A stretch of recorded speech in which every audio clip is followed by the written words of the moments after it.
Fueled by Temperance Spirits, Edmonton's leading non-alcoholic beverage provider. Order online for doorstep delivery. Oilers fans, this holiday season, there is a lot to celebrate.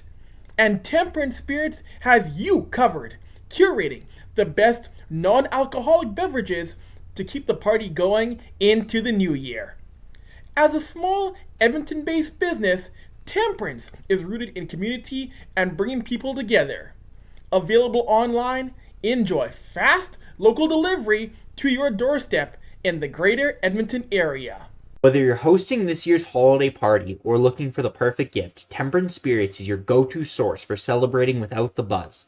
To make your holidays brighter, order your favorite non-alc drinks at www.temperance-spirits.com and score a festive 15% off with the discount code SDPN. This season, let the Temperance Spirits online store be your secret to scoring a merry and festive celebration. You can stay connected with them at Temperance Spirits on Instagram and Facebook. Well, Zach, you lose Adam Ernie's hitmen, I lose my laptop, and the Edmonton Oilers lose to Andrei Vasilevsky. Mm-hmm. Always things come in trios. We're happy about exactly one of those things. You're free now, and unfortunately, this is what the Oilers give you for your first game in freedom: a 7-4 loss to really Andrei Vasilevsky. That's the guy. Holy 54 shots and only 4 goals. Vasilevsky played awesome. Unreal performance. One of the best goaltending performances I can remember for the other team, for the Oilers facing. But coming off an injury, too. They scored 4 goals. 4 goals is a really good night in the National Hockey League. Most teams average under 4 goals scored per game. The Oilers scored 4. 4 should be enough to win you the hockey game. They were up 3-2. Stamkos batted in that 3-2 goal. Whatever. That was a nice goal. You tip your cap the first 3 goals. Skinner looked shaky in the first couple periods, but you know what? He was making saves. He made a huge save, I believe, in the second period. When after the Oilers kind of came back to tie the game, when the Oilers were kind of dominating. This was a domination. But you know what? This was a sell job. This was atrocious. The only goalie that goalied anyone is Skinner. Skinner sold this game. Like, Vasilevsky played good, but at the end of the day, you scored 4 goals on Andrei Vasilevsky. He robbed Draisaitl and McDavid on the same power play in the second period. He played unreal, but you scored 4 goals, and your goalie, to finish the game, letting goals 4 and 5, horrendous. Those are Jack Campbell non-NHL caliber goals. This is the thing. They came in on an 8-game win streak. You talked about it. They've been playing excellent. They still continue to play excellent. They probably played better in this game than they have in majority of the games over that 8-game win streak. The difference is you're playing a team that, yes, the Lightning haven't been that good this season, but they have high-end, dynamic, offensive talent. Who you see, do they give up a lot of chances? Yes. The Oilers haven't been giving up a lot of chances, but Skinner today didn't stop them when the Oilers needed it most. This is a running theme. This is a running problem. No matter how good you play defensively, how good it looks like Skinner's playing when he's not letting in those soft goals, you still need a goalie. He is not a starter for a playoff team. Man. He is young. He can be good, but you can't watch this. Where they are in the standings, they can't afford to drop games. Back 2 games against Tampa that they deserve to win, that their goalie sold. I mean, here's the thing too, right? Vasilevsky coming off of an injury. This is not Vasilevsky at his best. He's still obviously going to be fighting something, at least rust, right? But dude, you see this game and that dominant second period, insane 23 shots to 7. And if it wasn't for Vasilevsky, dude, I think it would have been like 6-2 at that point. And totally. And at that point, the whole game changes, right? If you're going into the third period 6-2, the Stamkos batter, and it doesn't tie the game anymore. I think that performance by Andrei Vasilevsky actually had a huge effect. Of course, Skinner, like you have 2 bounces, right? The Mott goal in the first period and then the Stamkos goal in the third period. Those ones are, that's tough. That's a tough one, right? But the ones after that, like Kucherov's in the third, Stamkos is in the third. Like, it's just impossible to win if this is what Skinner is putting up. And this is the other thing too. Who's gonna come in? Like, Pickard had a couple of good games, but do you throw Pickard against Florida next? You have to. You started Skinner way too much as it is, whether you think he's been playing good, mediocre, bad. And he's been up an average NHL goalie the last 8 games, and this was the Stuart Skinner that they started the season with tonight.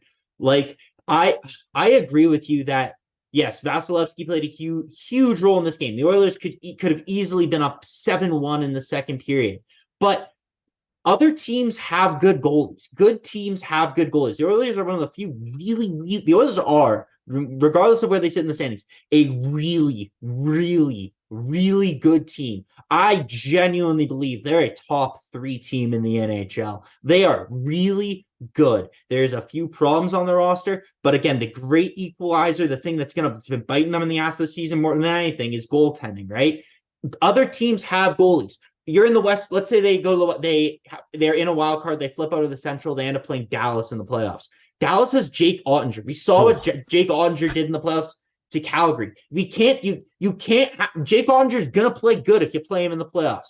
Vegas is. You look at the performance Aiden Hill put up against Edmonton last year. Like, other teams have good goalies. You'll be up against goalies that put up 30 saves on 30 shots, 40 saves on 40 shots. You need to be able to overcome it. And the fact is, they scored enough to be able to do it. They had 55 shots tonight, regardless of how good Andrei Vasilevsky is playing. This was a dominant. They gave Tampa nothing. Like, the chances that Tampa scored on were glorious chances. They were just absolutely like, put it to Tampa's ability to score in any situation too, right? You have a Kucherov tied up and he still manages to get that shot through Skinner. You have Stamkos taking a shot from the blue line and that manages to get through Skinner. Like, there's a floater. There's so many times when Tampa just scored on nothing chances. Even the Tyler Mott one, it just kind of bounced out to him. It's a knuckler puck. How many times do you just see that go like high and nothing happens? That's that. The fact that the Lightning were able to put stuff on net and Skinner was just unable to get in the way of these, like you said, floaters, like bouncers, these super simple, low danger saves. He just couldn't get them. It doesn't matter if the defense is able to stop a whole bunch of high danger chances if Skinner is letting in a ton of low danger chances. But we could talk about this all day, right? We'll talk about now the infuriating news that came from Tony Brar, right? Oh, yeah. Holland, in an interview with Tony Brar, said that we're week to week in the goalie situation in the organization. We are riding Skinner and Pickard until at least Christmas. Bro, you have Florida coming up next. Then you have the New York trio. Like, I don't understand. How could anyone look at this performance tonight and just decide, yeah, we're good now. We just have Skinner and that's good enough. Like, Pickard's doing okay, that's good enough. This team can win the cup. They can't with this goaltending. Pickard, it has been good. Like, Pickard has been exactly what you expect. He's been better than you expect, I think, coming on that third goalie kind of role, coming in and playing really well in the 2 or 3 games that he's even played in. But, like, for Holland to say that and then Stuart Skinner to come up with a performance like that just goes to show you it doesn't matter. Again, it doesn't matter if they somehow figure out cloning technology and they get 2 more Connor McDavid and 2 more Leon Draisaitls. The results for every game would be exactly the same if they continue to run out this goaltending tandem. Tonight, Stuart Skinner, negative 2.88 goals saved above expected. Vasilevsky was 2.17 goals saved above expected, right? He played unreal. And Skinner played absolutely horrendously. Like, you can't say we're week to week. I don't know what that means. Okay, there was a panic early because they were losing. So you're going to freak out, say, okay, we need a goalie. And every other team knows you need a goalie. So they're going to jack the prices up and throw it past you an anvil while you're drowning. And they're just going to sit there and you can only trade in a panic thing. And then you're going to get fleeced. Or you trade for a goalie during your 8-game win streak, or as you continue to win, and everyone's like, oh, the goaltending's not the problem anymore. Why don't we trade for Nikita Zadorov? Why don't we trade for Sean Monahan? We don't need a goalie. Let's go in the playoffs like this. Like, are you stupid? Are you stupid? Honest to God, are you actually stupid? We saw this movie last year. The sequel will be no different. If you go into the playoffs with this goaltending tandem, and they will win more games. Like Skinner, they're going to come out next game. Regardless of who's in net, they're going to play well and they're going to win. They're going to come out in the games in New York, and they're going to have games where Skinner, is average, 900, whatever, doesn't let in any floaters, but the Oilers are excellent defensively. The Oilers have been one of the best defensive teams in the NHL under Chris Noble. Like, not even close, top 3. Like, insane how they went from giving up everything to literally giving up nothing. The rush defense is tremendous. Dude, the performance of Darnell Nurse. I don't know what Paul Coffey is saying in his ear, but Nurse is a changed man.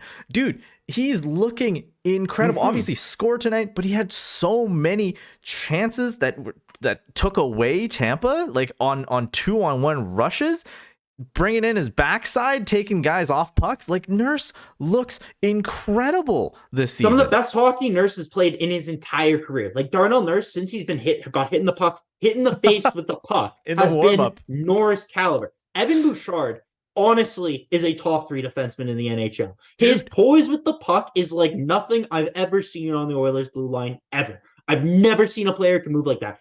13-game point streak, the holds at the blue line, the way he evades pressure in the defensive zone is unreal. He has cut out those giant mistakes that he got unlucky a lot on early in the season. And he's unreal. The freedom that Coffey has given Bouchard and all the defensemen has unlocked this incredible potential. Right now, I think they're not second guessing themselves as much. So they're able to take pinches, take risks when they analyze the situation and feel like, okay, I have someone coming back anyway. We're going to be able to, even if this gets past me, stop the rush going the other way. Boosh, like you mentioned, this 13-game point streak, 20 points. That is insane. He's the only person that's more insane. McDavid, 11-game point streak. This dude has 27 points. 27, dude. But I expect that from him, honestly. Like, he's playing unreal. Defensively, best he's ever looked. Even Leon tonight. Leon was flying. Leon was creating. Vasilevsky single-handedly felt like he stole 2 goals from Leon Draisaitl alone. Draisaitl was creating by himself. He's playing with Fogel and Janmark. Like, they need to get Dry a winger. They need to get Dry a right winger back. That's another great point. Dude, Kane and Brown have been so terribly bad. Like, normally McLeod, from what I see, like, McLeod's a stabilizing presence, right? He's able to, he's able to keep things locked down for other players so that they can excel, take a little bit more risk at least. And Kane and Brown, they've just been an anchor tied to both of his legs. Like, I don't know what's wrong, because Evander Kane started this season so well. Like, he was at one point probably the best player for the Oilers. I mean, Connor Brown's a different story, but something's going on. Do you buy into the rumor that Evander Kane has a nagging injury right now? No, I don't know. I'm sure everyone has something, but Evander Kane's a streaky player. Like, hasn't been an Oiler for that long. He's a streaky player. He scores goals in bunches. He'll get 6 goals in 6 games, go to the next 6 games without scoring, 4 goals in 5 games, and that's kind of the pace that he runs at. That's the way he plays hockey. He'll either be really good or not noticeable at all. Sometimes a shot goes in, sometimes it doesn't. But I think Evander Kane has chemistry with certain centers. I think he plays pretty well with McDavid. He plays pretty well with Draisaitl. Obviously, Hyman and Nuge have been exceptional with McDavid, so you don't break that up. You're kind of just trying to find whatever works with Draisaitl, because you need 2 lines going for sure. The problem right now is Evander, we watch enough Oilers hockey to tell when players have chemistry and when it's working and when it's not. And Connor Brown and Evander Kane on the same line does not work. I mean, the amount of passes that are just missed. Connor Brown single-handedly twice tonight in the second period just put it, it was on a 2-on-1 or a 3-on-2 and put it right on a Lightning defender's tape. Like, he can't make a pass really. Like, was he effective in the bottom 6? I think, honestly, yeah, he was a little more noticeable tonight. He was getting pucks in deep. He was trying to get it on the forecheck. He was kind of creating in the offensive zone, at least more than he kind of had in the past. He was a little more effective, but him and Kane just have no chemistry. McLeod's kind of just there. That line really is not working. Like, you can't have Kane and Brown. Like, we saw that 2-on-1 where they did. I think they had multiple 2-on-1s where they didn't even get a shot off. Right? Like, those two have no chemistry. It does not work with those two. Like you mentioned it, there are times when there's just something about their chemistry. Like there was a great opportunity. Kane threw a rink wide pass over to Brown, right? And it just barely, I don't even think Brown was moving that fast. It just couldn't find the mark. Like, something about them just does not click. And I mean, Brown in the last couple of games, he's gotten a couple more looks than when he started the season. Like, he had a couple of chances tonight, but against Vasilevsky, dude, if you're trying to break your goalless streak against Andre Vasilevsky, good luck. I think the other thing too is Foegele, and I mean, Kane and Brown were playing with Draisaitl since last game, right? And they got demoted last game. I think Fogel's doing fine. Like, he's doing okay good on Draisaitl's wing. He plays well with McLeod. Like, there's just this missing hole on the right side, right? A top six right winger.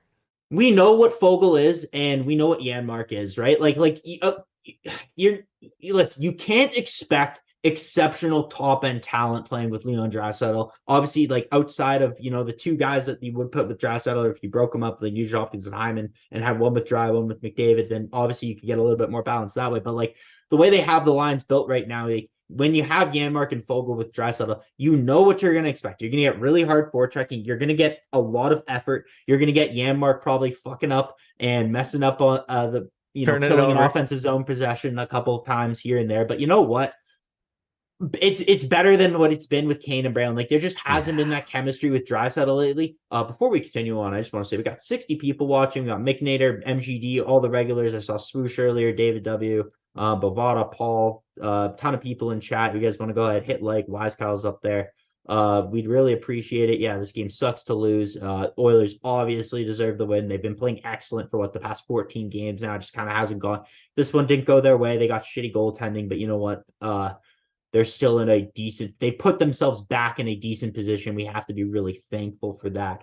But just talking about what you're saying with Janmark and Foegele, like, we know what we're going to expect. You're going to get hard forechecking. We're going to get good effort, but the finish just isn't there. And I think outside of a goalie, like, you want an upgrade on CC. Ideally, you are dollar in, dollar out.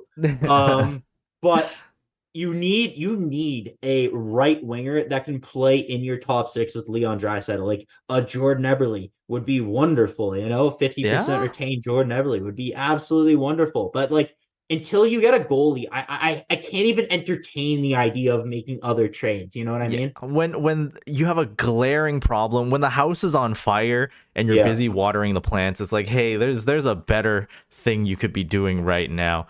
The one good point, if you wanted to start talking about like some good things about this game, dude, this fourth line is so nutty, like unreal, insane. The two power plays drawn by the fourth line, and these guys they're not the biggest dudes. Like, they're Hamblin, the smallest dudes. It's like having three Dennises on your fourth line. Like, literally, Hamblin, the one-timer in the first period of the pass from Ekholm was so unexpected, legendary. They're drawing penalties through hard work. They're getting down below the opposition goal line, and they're grinding away. They're the smallest guys, but that's all. It doesn't matter. It's hard work. It's determination. And it's funny, I still hear Oilers media, some broadcasters who work for the team or work, near the team, depending on what they say, saying that, I don't think this fourth line will be effective in the playoffs. I think they need bigger bodies still. This fourth line can't play playoff hockey. But you know what? I completely disagree. I think, you get a 6'7" Nick Bjugstad who, great for what he is. Doesn't hit, doesn't do anything. Like, why do we want to replace what's working? This fourth line is excellent. If they went into the playoffs tomorrow with this fourth line, I'd be ecstatic. The fourth line's the last thing that I need, that I think needs changing. This is the best fourth line I can remember the Oilers having. They're consistently, you used to just hope that the fourth line would go out there and not get scored on, and you let Connor go back out and get a goal. That's all it was, the goal. Every time this fourth line is on the ice, they are doing something. They're creating. They are drawing penalties. They are getting momentum back for your team. There is always a positive force when this fourth line is on the ice. Derek Ryan, Sam Gagner, James Hamblin have been absolutely excellent. And if you look at it too, like Gagner, up until this game, he's had he's had 3-game point streak. He had 3 points during that. Derek Ryan, with his assist tonight, he has a 3-game point streak going with 3 points.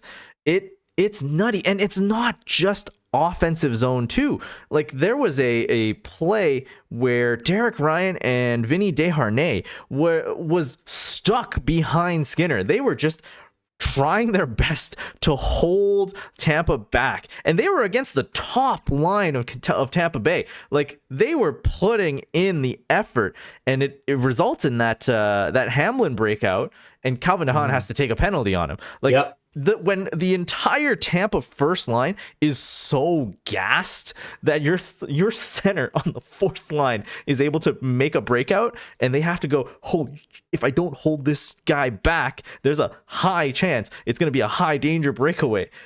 I love it. It's insane. This is a fourth line that can defend. This is a fourth line that's been able to get offense going. And this is a fourth line that just rough and tumble gives energy to the team. Like, it is insane when you look at Derek Ryan and Sam Gagner, especially these two old timers, and they're able to get the bones moving.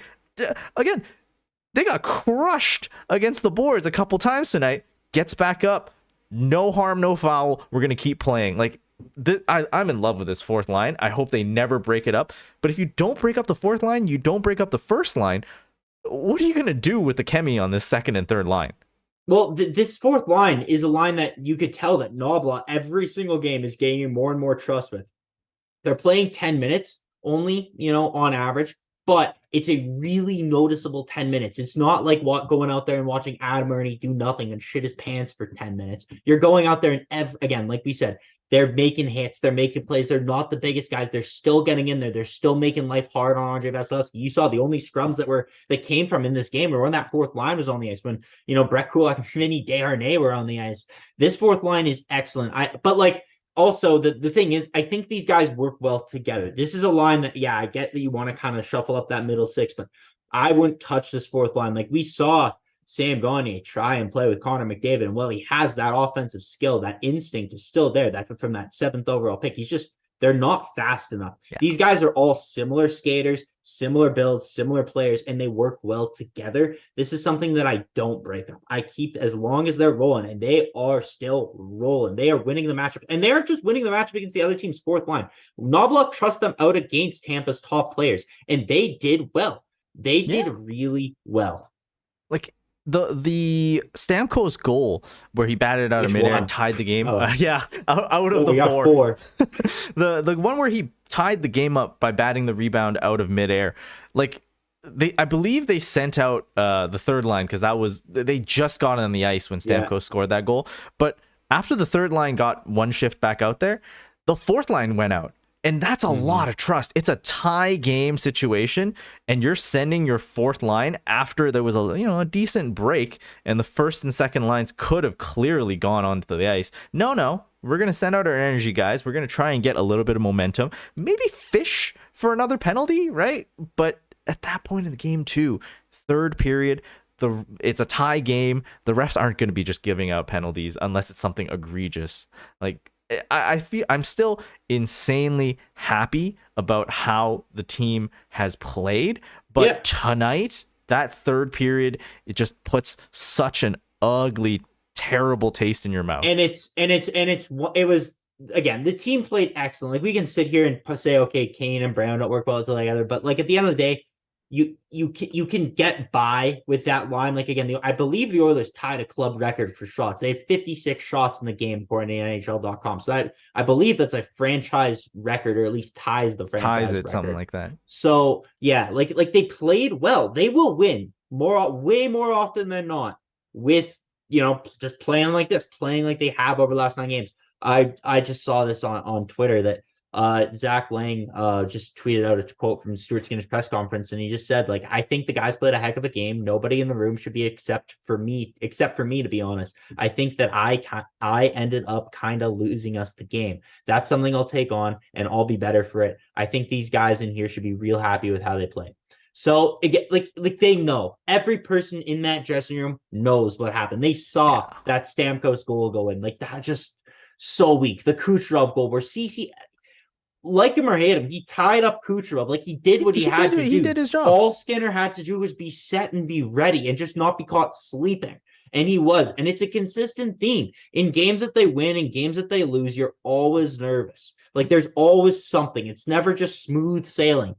It's always stressful. And then that's why I'm team all the futures. I don't care. Holloway, 3 first, whatever, Borgo, whatever he's got to be, you send that for an actual goalie upgrade. None of this Montreal. No one wants Montreal's goalies. Stop talking about them. No one wants, like, Capo Kakinen. If you can get Mackenzie Blackwood, if you can get anyone who, like, a legitimately good goalie, a guy who's been good, a guy who can be good, a guy who still is good, you go and do that. I still believe Nashville will trade UC Saros and give him the right package. So I mean, 3 firsts. You telling me they wouldn't move him, bro? We saw Mike biff the Carlson trade. So at this point, anything is possible, my man. Yeah. It's so silly if you look at it, and Oilers fans have a short memory, right? This was a team that won 8. They were trying to, like, beat the franchise record. We have a short memory. We're doing fine. It is 50%, but when you just get this sort of experience, Skinner, I have faith he'll bounce back, but you can't look at this with short-term memory if you're Ken Holland. You have to go into this going, hey, I'm making phone calls. I'm trying my best. I'm not going to take a stupid deal because we're no longer in that territory, but I'm going to keep trying. You can't come out here and just say, don't worry, we're going to run our luck and just roll the dice again. I'm sure it will be back. Like, so what? You get into the playoffs, like you said. You run it with Skinner and Pickard. Let's say they're doing great. They get us into the playoffs. What are you going to do? What are you going to do against LA? They don't beat LA. And LA has Cam Talbot as their starting goalie. Yeah, they wouldn't beat LA, but I see a bunch of Tampa fans are here talking about how rough how the Bolts defense has actually been good, and we haven't even mentioned the Bolts were without Victor Hedman tonight. This was a game you should have won. Andre Vasilevsky obviously, like, first and foremost stole the game, but second, Skinner sold the game, right? Like that's kind of where we all are sitting there. But yeah, like, man, the Lightning give up so many odd man rushes. It feels like, hey, like, every time you turn around, it was Connor Brown, James Hamlin, Derek, like, there were guys that don't normally get on odd man rushes outside the penalty kill. Darnell Nurse got a shorthanded goal. Yeah. Like, there were just so many different things that were weird. Like Tampa was a very leaky team, it looks like, and the thing is, they it looks almost like they give up to generate. Like, they generate a number of chances, and the difference between them and the Oilers is they have the ability to play that way because they are confident that their goalie is going to stop them. The Oilers can't give up anything because if there's even a single goal that requires Skinner to move laterally from side to side, there is a above 50% chance that will end up in the back of the net. And you cannot happen. Good teams generate chances. I don't care if you're the 85 Oilers, the 2000 whatever Red Wings, the Pittsburgh Penguins, the 2009. Like, you give up chances. Teams give up chances. Does not matter how good you are. You need a goalie that can make a save once in a while. And Skinner, even if he had, like, again, earlier in the game, makes a huge save to keep the Oilers in it, keep them, again, keep the lead. But later in the game, he sold. So it kind of negates everything. It doesn't matter. Yeah. You cannot give up those leaky goals, especially in the playoffs when it's even harder to generate, when the game gets tighter. This is not a recipe for success. They're such a good team. They're so close. No matter where they could finish in the final wildcard spot just because of goaltending. And if they make a trade in March for a goalie and they go in the playoffs, I honest to God, I think they're the cup favorite. They genuinely should be. They just got to get someone to help Skinner. Like, yeah. No, they need someone ahead of Skinner, not to help Skinner. They need a 1A. They need a 1A to Skinner's 1B, right? Yeah.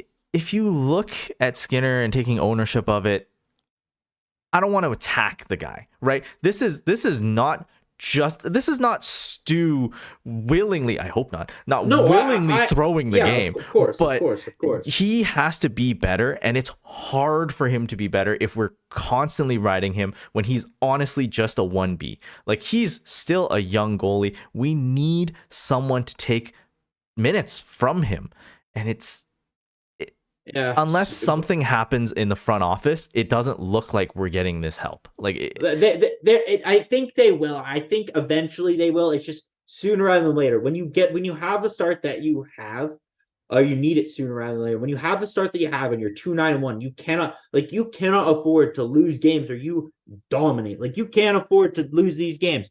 Because you asked for press questions, and I see a bunch of people already asking some stuff. So let's kind of move into the press conference. And what I wanted to say was, like, Swoosh kind of talked about it. When the Oilers empty net, Fogle draws the power play. They go 6-on-4. Excellent Vasilevsky, a number of huge saves. The power play ends, or on the power play. Sorry, Leon Draisaitl could have put it in over Vasilevsky's pad. And the ref just blew the whistle. Yeah. Like, right there, momentum killer. But you know what? I can't blame the refs. Like, that's a bad break. But, like, how many opportunities did they have to tie it? They ended up scoring anyway to go up 5-4. And who's to say if they score that goal that Nugent Hopkins still scores, right? Like, you don't know. They got it close, but it didn't matter. Like, again, the Oilers played well. They scored 4 goals on a goalie having a, like, once a season type performance. And they still lost the game because their goalie was just that bad. They just couldn't make the cut. I just want to stop talking about this game, man. It sucks. It's a pain.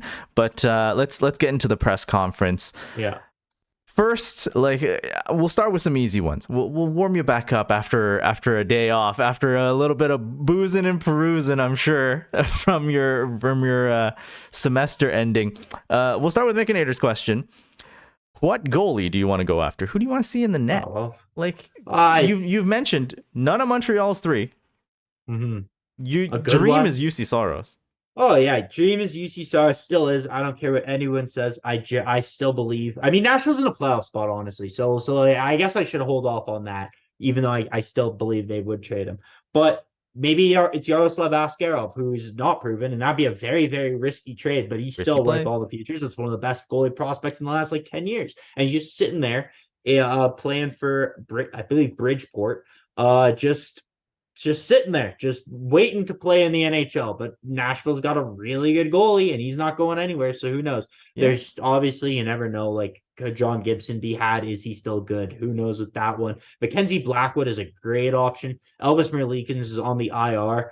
He's cheaper. Been kind of relatively mid, but again, he's been really good this year in front of a very shitty Columbus team, probably the worst, if not second worst team in the NHL. Like, that would be a guy, if you could, that'd be a guy you could probably move Campbell to them in a swap for and get Merzlikins and not have to add that much. Just because he's on a very similar deal. Another dude who, I mean, he celebrated a win tonight, Carter Hart out of Philly. What do you think? Because Philly should be rebuilding. Like, this is the thing that you look, right? You have Campbell, who's probably going to help you tank a bunch of games. Carter Hart, if he could be had. I mean, like, ideally, yeah, sure. I'd love Carter Hart in theory, but like, how do I put this? He's a good goalie. He's a good goalie, but he's got some things. Until the Team Canada stuff comes out, you don't touch it. I'm sure Philly would have traded him if they could. No one wants to trade for him. Everyone's waiting for the Team Canada stuff to come out. It's a shadow over his head. And you can't touch that contract until the suspensions are announced and whatnot. So yeah, I mean, in theory, yeah, Carter Hart, Edmonton guy, would be sick. But I mean, even not an option, like, let's say the contract gets canceled out, right? At least you got to dump Campbell. But I don't think they would take Campbell in a Carter Hart deal. They would want assets for Carter Hart. Carter Hart still is a top end goalie at his peak when he's playing good. He's still really young. Yeah, they're not. You're paying for Carter Hart. You're paying a lot of assets, and you're still, yeah, it's not going to be good. How high do you think Edmonton can climb before the playoffs? From Luke Venables. Okay, that's a good one. So, here, I'll just give you my thoughts. So, essentially, yeah, the Oilers lose today. It all depends on goaltending. Like, this is a team that can play. This team could go on another 8-game heater, 10-game heater, 12-game heater easily. Like, they are so good. It all depends on goaltending from here on out. The schedule gets harder, and then I think after the All-Star break, it's going to get really a lot lighter, similar to the way it did last year. I honestly would not be shocked if they caught the Vancouver Canucks. That's my measuring stick. You think the PDO is coming down? Well, it has been. The Canucks have been, very mediocre since, their insane start, and the Oilers have been the complete opposite. I think they can get third in the Pacific. I honestly do. Really? Yeah, I think they can get third in the Pacific. And LA has lost 3 in a row on the road, I think now. Like, these teams are coming back down to earth. You lost one. You just got to see how you rebound. Now, it'll tell me a lot how they come out and play against Florida next game. Because, yeah, if you go back and continue winning here, like, obviously you can't win every game. Like, that's, gonna happen. But, like, if you play like this again, you'll win way more than you lose. And I think they'll finish in a divisional spot. So yeah, it's a rough one tonight. It's just frustrating. Like, we could go through the game. It was an awesome game. There's a ton of stuff happened. We could go through it, but really the storyline's goaltending, and we kind of touched on it, right? And some short memory, right? Like, if you asked just a game ago, the prospects would be so high. It'd be like, yeah, we're gonna have like 50 wins, no problem. It's gonna be 100 something points. The Oilers are unstoppable. They're such a wagon. I still give them, and I give them somewhere between. I'd say they could get still in the 100 to 105 point range by the end of the season. I think that's very realistic, honestly, for this team. It's so tough, man. I'm feeling like I don't think they'll get 50. Let's say I don't think they're gonna get 50 wins. No, they can't get 50 wins, but there's 55 games left here. If they go 30. 19-1. So like a 40. That's horrible math. Jesus. So that was just 50. So like okay, so you're thinking, 30, let's say like 40-1. You're thinking what, like 45 wins? Yeah, I think they could get above 45 wins. I wouldn't be shocked if 35 19-1. Yeah, because Edmonton's terrible. I mean, they either win in overtime, or they just lose in regulation. It's so hard.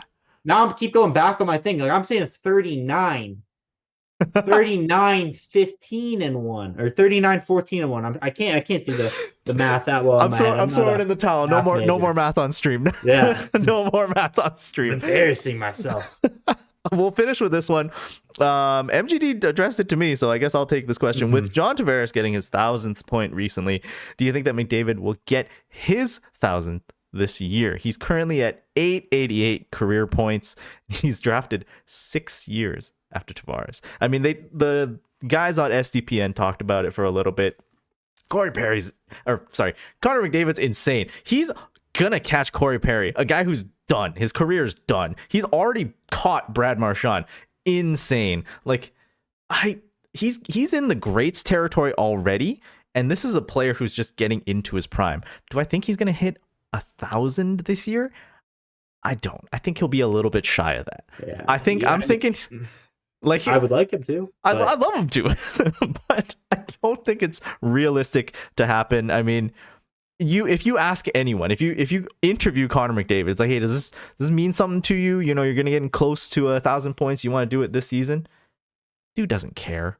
Like, he's gonna say he doesn't care. Maybe deep down he does. But if you ask him when the Oilers are like 5 points out of a playoff spot, fuck no, dude. I don't care about 1,000. I just want to get us into the playoffs. I want to start playing post-season hockey. If he gets to 1,000, great, but I'm thinking he's gonna be, like 950 or something like that, and he's not gonna care. You got to average 2 points per game for the rest of the season. I mean, it's possible. It's I'd give it a 25% chance of happening. Honestly, like, he's that good that he can average 2 points per game for the rest of the season. Especially, he had the slow start. That's where else got his speed wobbles out. Whatever. I believe if he at the end of this season, if he stays on his current pace, he'll be third all time in Oilers scoring, something like that, if not very close. Like, Yeah, and Ryan Nugent-Hopkins by the end of the season will be third all-time in games played for the Edmonton Oilers. The only two guys ahead of him is Ryan Smith and Kevin Lowe. And then not next season, but the season after, Ryan Nugent-Hopkins, barring injury, of course, will be the franchise leader in games played. So like there are some huge milestones upcoming. And I think they will all be hit. It's just a matter of when. But if Connor doesn't do it, by April, he'll do it literally by October 15th. He'll be done. Yeah. So, yeah. He'll get his 1,000 quick. I don't think it's high on the priorities for anyone on this team. I used to care. I used to watch the individual awards. I do want Draisaitl to win the Art Ross. I want all that stuff. I wanted 150 points. I actually don't care. I couldn't care less about the individual points now, and I'm sure they're the exact same way. I only care if they win. If McDavid and Draisaitl don't finish top 5 in scoring this year, I do not care. I still know that they're both the two best players in the National Hockey League. I know that Evan Bouchard is a top 3 defenseman in the National Hockey League. I just care about winning. I just care about winning. And I know that they do too. And you know what? Get a fucking goalie, and then you'll be able to win. So get a goalie. If we get there, if we get to the big show off the backs of like Zach Hyman, right? Who cares? Just someone score the goals, someone make the saves, get us into the playoffs, and then we'll try and go cup hunting before McDavid and Draisaitl have another huge boost to their salaries. That's it for the show tonight, guys. Thank you so much for being here. Sorry it couldn't be a win. It would have been well deserved. But hey, next game, it's going to be another test.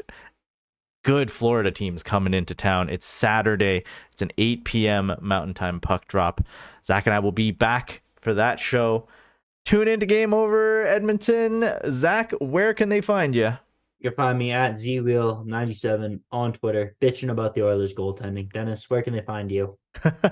At Dennis Li YEG. I try to keep it more toned down, more mellow. But if you get a little tidbit about my missing laptop, please do tweet it at me. That's it for the night's show. Good night, everybody. Unfortunately, we can't play La Bamba tonight, but we will leave you with our outro video. Bye-bye.